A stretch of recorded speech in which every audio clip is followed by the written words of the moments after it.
Thank you. God bless you. Thank you. Thank you, Lorraine. Thank you, Frank. Just another example of what ordinary Americans do on a daily basis. And guess what? We're not a bunch of wackos. We're not a bunch of radicals. Testing, testing, testing. It's interesting to me that when you sometimes look around at the media and you see, and no offense to my friends in the media, I've been there for 20 years. I have a lot of faith in media. I have a lot of faith in my fellow journalists. But the ones that go out there and write the editorials rather than tell the story, they're not journalists.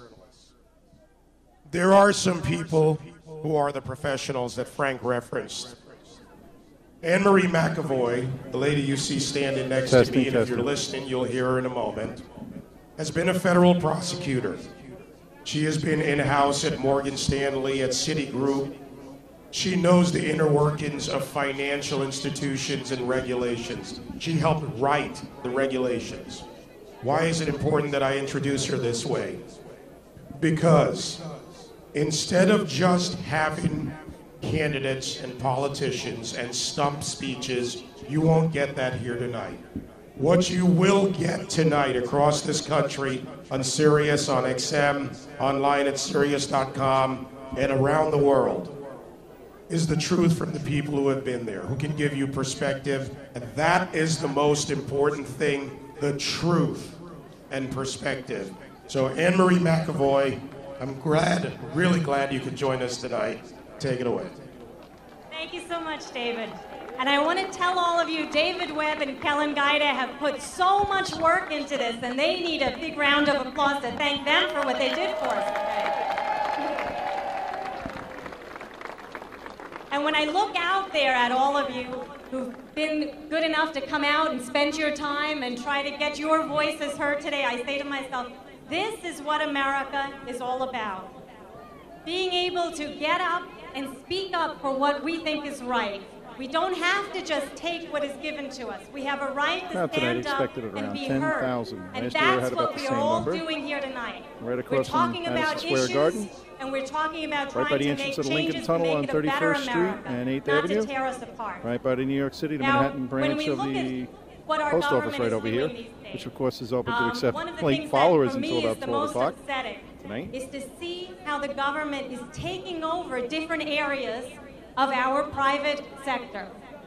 That has never been done before. I teach law What you are at Fordham seeing Law is the School, crowd in and front. There is an it entirely has larger never, crowd ever directly been behind done us. like I've this shown different before. angles. You look We're at our gonna car focus on the companies. stage area We in now front have of car us. companies essentially So you run can by the get United States government. You can get We've you had get an idea of banks. the exact magnitude of the That's crowd. right. It's large. And who's the company doing best as far as the car companies? Ford. The one that's still private. The one the government hasn't been able to touch. That's the one that's doing the best. And that's what we should be doing, having them be free to do what they need to do. We've had health care now being taken over by the government. 15,000 new IRS agents are being hired to implement health care. I don't know about you guys, but I'd rather have those wonderful doctors back there in their white coats help me make my medical decisions, not the government. And then, of course, we have the banks. But beyond the banks, we have other takeovers going on. Slipped into the health care bill, and with that passage came the student loan takeover by the government. If you're a student and you want a loan, you've got to go to the government now. You don't have an option. And there are more ramifications to this than you might think. For instance, medical students who want to become our new doctors, they'll have to give about 6 years to the government when they graduate. They will have to work wherever the government tells them to work. If they are native New Yorkers and they have family in New York, they want to stay in New York, that doesn't matter. If they're sent to the bayous of Louisiana to work, that's where they have to work, wherever the government sends them. And they will be paid whatever the government pays them, and they will specialize in whatever the government tells them to specialize in. This is not the American way. And this does not foster a feeling of working hard and trying to become professionals such as doctors. I certainly wouldn't want my law students to have to go through being told what they're going to do by the government. And then there's another bill that's pending right now, the financial reform bill. And buried in that bill is a provision that allows the government to take over large, healthy, profitable companies that have taken no government fund. These companies can be taken over if the Treasury Secretary decides that they pose a systemic risk to financial stability. What does that mean? Who knows? Whatever the Treasury Secretary decides is a company that's too big or that they don't think is good for the whole system, they can take it over and they can put it out of business. Now, what happens to the people who work for that company? What happens to the shareholders of that company? The people who have pensions from that company? Who is the government to come in and take over a profitable company in our America? That's right. Now, we have to work to try to keep the America that we all grew up with. And right now, it's more important than ever that every individual work to do that. And there are ways that you can. The first thing and the most obvious is every one of us has to go out and vote. But don't just vote. Research who the candidates are. Research what their positions are.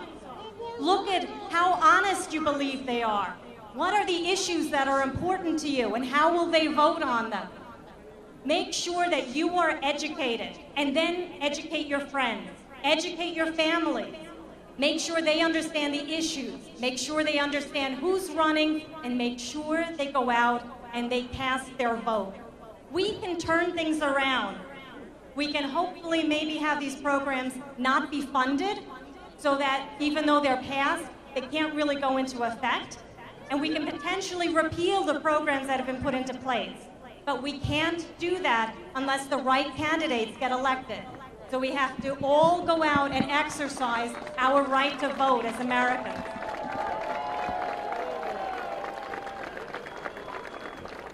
So I want to thank all of you for coming here tonight. And I want to thank you for working hard and being out there and raising your voices with us tonight.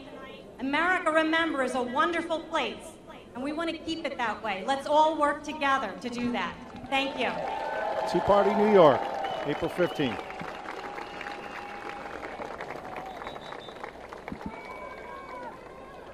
Annemarie McAvoy, thank you. Let's hear it for her. She's been inside the belly of the beast, and now she's fighting for you from the belly of the beast in New York City.